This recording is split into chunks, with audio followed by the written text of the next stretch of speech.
दोस्तों, प्रकृति ने हमारे जीवन में नदियों को विशेष स्थान दिया है।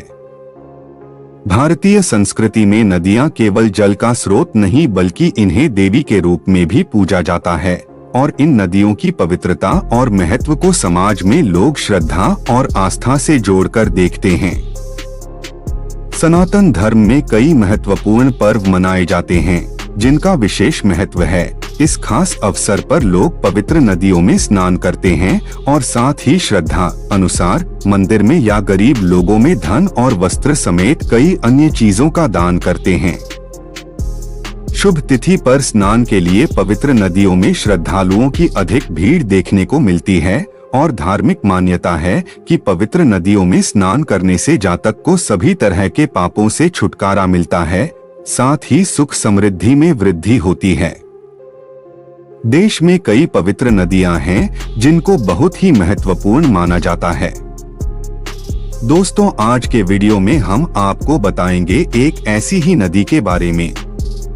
दोस्तों, क्या आप जानते हैं कि ज्ञान और विद्या की देवी मां सरस्वती का स्वरूप सरस्वती नदी कभी भारत की पवित्र भूमि पर बहा करती थी और इस नदी को गंगा से भी अधिक पवित्र और श्रेष्ठ माना जाता था। लेकिन सवाल यह है कि आखिर क्यों यह दिव्य नदी अपने उद्गम स्थल से निकलकर कुछ ही किलोमीटर बहने के बाद रहस्यमय तरीके से गायब हो जाती है। इसके पीछे के रहस्य में एक पौराणिक कथा जुड़ी हुई है जिन्हें बहुत कम लोग ही जानते हैं। इस वीडियो में हम आपको बताएंगे कि सरस्वती नदी आखिर कैसे विलुप्त हो गई और इसके पीछे कौन सा रहस्य छिपा है। तो वीडियो को अंत तक जरूर देखें। लेकिन उससे पहले आपसे अनुरोध है कि आप अगर चैनल पर नए हैं तो चैनल सब्सक्राइब जरूर करें और बेल आइकन पर प्रेस करना ना भूलें और कमेंट में जय मां सरस्वती जरूर लिखें। नमस्कार दोस्तों, मैं हूं सुशील और आप देख रहे हैं आकाशवाणी द मैसेज चैनल। दोस्तों, एक समय की बात है जब देवी गंगा ने भगवान विष्णु से शिकायत की, प्रभु आप तो देवी लक्ष्मी और देवी सरस्वती को मुझसे अधिक स्नेह करते हैं। तो यह सुनकर गंगा और सरस्वती के बीच वाद विवाद शुरू हो गया। दोनों के बीच तकरार इतनी बढ़ गई कि भगवान विष्णु ने स्थिति को बिगड़ते देख वैकुंठ छोड़ने का निर्णय लिया और वहां से चले गए। भगवान विष्णु के जाने के बाद देवी लक्ष्मी ने स्थिति को संभालने और गंगा व सरस्वती को शांत करने की बहुत कोशिश की, लेकिन दोनों के बीच का विवाद थमने का नाम नहीं ले रहा था। आवेश में आकर सरस्वती ने लक्ष्मी को श्राप दे दिया कि तुमने हमारे विवाद को निर्विकार भाव से देखा और कोई हस्तक्षेप नहीं किया, इसलिए तुम पौधा बन जाओ। देवी सरस्वती का क्रोध यहीं शांत नहीं हुआ। उन्होंने गंगा को भी श्राप दे दिया कि तुम पृथ्वी पर नदी बनकर प्रवाहित होगी और पापी मनुष्यों के पापों को मिटाओगी। सरस्वती के इस कठोर श्राप को सुनकर देवी लक्ष्मी शांत रही, लेकिन गंगा का क्रोध भड़क उठा और आवेश में आकर गंगा ने भी सरस्वती को श्राप दे दिया, तुम भी पृथ्वी पर नदी बनकर बहोगी और मनुष्यों के पापों का भागी बनोगी। इसी बीच भगवान विष्णु वैकुंठ वापस लौट आए। जब उन्होंने तीनों देवियों द्वारा एक दूसरे को दिए गए श्राप के बारे में पता चला तो भगवान विष्णु बहुत दुखी हुए और उन्होंने देवियों को समझाकर उनका क्रोध शांत किया। उनकी बातों को सुनकर गंगा, सरस्वती और लक्ष्मी को अपनी भूल का एहसास हुआ और वे पश्चाताप करने लगी और देवियों ने भगवान विष्णु से श्राप से मुक्ति का उपाय पूछा। तब भगवान विष्णु ने कहा, श्राप का फल तो आपको भोगना ही पड़ेगा क्योंकि दिए गए वचन को बदला नहीं जा सकता। समय का चक्र घूमा और जब संपूर्ण सृष्टि को ज्ञान के प्रकाश की आवश्यकता थी, तब देवी सरस्वती ने अपने एक स्वरूप को ग्लेशियर के रूप में अवतरित किया, जिससे एक पवित्र नदी का उद्गम हुआ।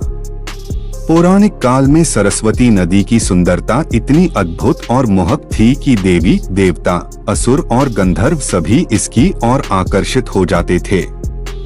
कहा जाता है कि सरस्वती नदी का जल इतना निर्मल और स्वच्छ था कि पूरी पृथ्वी का प्रतिबिंब इसमें स्पष्ट रूप से दिखाई देता था और इसी नदी के जल का सेवन करके ऋषि मुनियों ने वेदों की रचना की थी। लेकिन इतनी दिव्यता और महत्व के बावजूद सरस्वती नदी के अचानक लुप्त हो जाने को लेकर पौराणिक काल से दो रहस्यमय कथाएं प्रचलित है।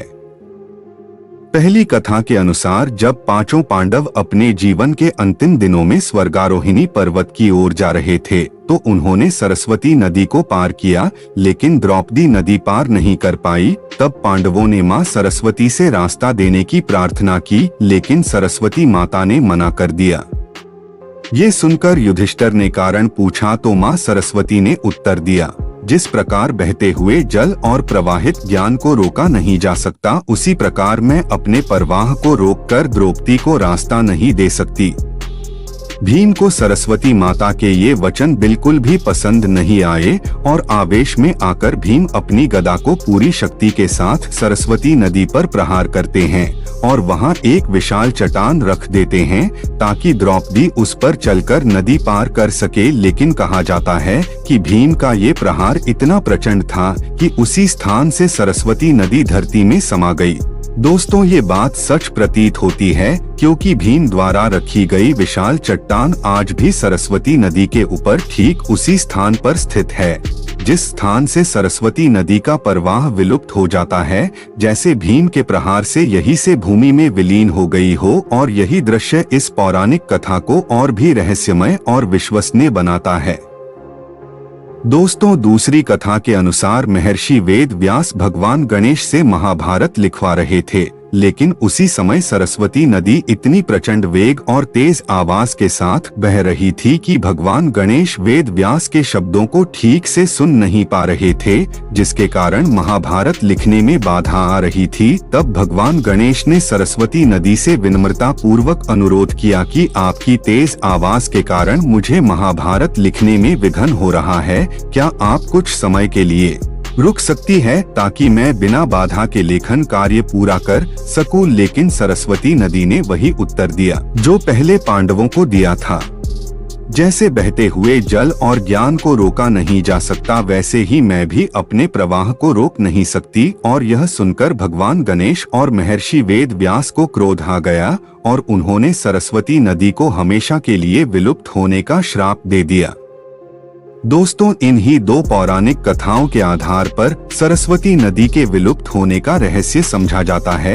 लेकिन दोस्तों, अगर वैज्ञानिक दृष्टिकोण से देखें तो इसके गायब होने की वजह कुछ और ही संकेत देती है। वैज्ञानिकों के अनुसार सरस्वती नदी के सूखने का मुख्य कारण था टेक्टोनिक प्लेटों का परिवर्तन, जिसके चलते नदी का प्रवाह बाधित हो गया। साथ ही बारिश में कमी और जलवायु परिवर्तन ने भी इस नदी को धीरे धीरे सूखने पर मजबूर कर दिया। कुछ थ्योरीज में ये भी माना जाता है कि जब सरस्वती नदी उत्तराखंड से निकलकर पंजाब और हरियाणा से होकर गुजरती थी तो वहां के लोगों ने इसके प्रवाह को नियंत्रित करने के लिए कई बदलाव किए। नदी के मार्ग में हस्तक्षेप करने और बहाव को अलग अलग दिशाओं में मोड़ने के कारण इसका प्रवाह धीरे धीरे कमजोर होने लगा और नतीजन यह नदी आधे रास्ते तक आते आते ही सूख गई। दोस्तों, द लॉस्ट रिवर किताब में ये चौंकाने वाला दावा किया गया है कि राजस्थान के कई इलाकों में जब 50 से 70 मीटर गहरी खुदाई की गई तो ताजे पानी के स्रोत मिले और माना जाता है कि यही वो जलधाराएं हैं जो कभी सरस्वती नदी के रूप में खिलखिलाकर बहा करती थी, लेकिन अब जमीन के नीचे दबकर गुप्त रूप से प्रभावित हो रही है। ये बात और भी आश्चर्यजनक इसलिए है क्योंकि रेगिस्तान के नीचे नदी का होना लगभग असंभव माना जाता है, लेकिन इसके बावजूद वैज्ञानिकों को मिले जल स्रोत इस ओर इशारा करते हैं कि सरस्वती नदी आज भी राजस्थान के रेगिस्तान के नीचे छिपी हुई है और रहस्यमय तरीके से भूमिगत प्रवाह में बह रही है।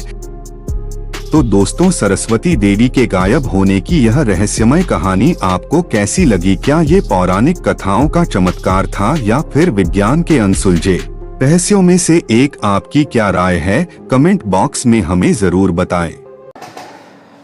तो दोस्तों, मुझे नहीं पता ये वीडियो आपको कैसी लगी होगी, लेकिन आशा करता हूँ कि ये वीडियो आपको अच्छी लगी हो, आपके सवालों का जो जवाब है आपको मिल गया हो, आप जो जानना चाहते हो वो भी आपके सामने आया हो।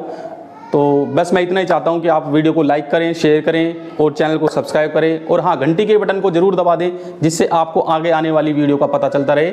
अब हम आपसे आज्ञा चाहते हैं। धन्यवाद।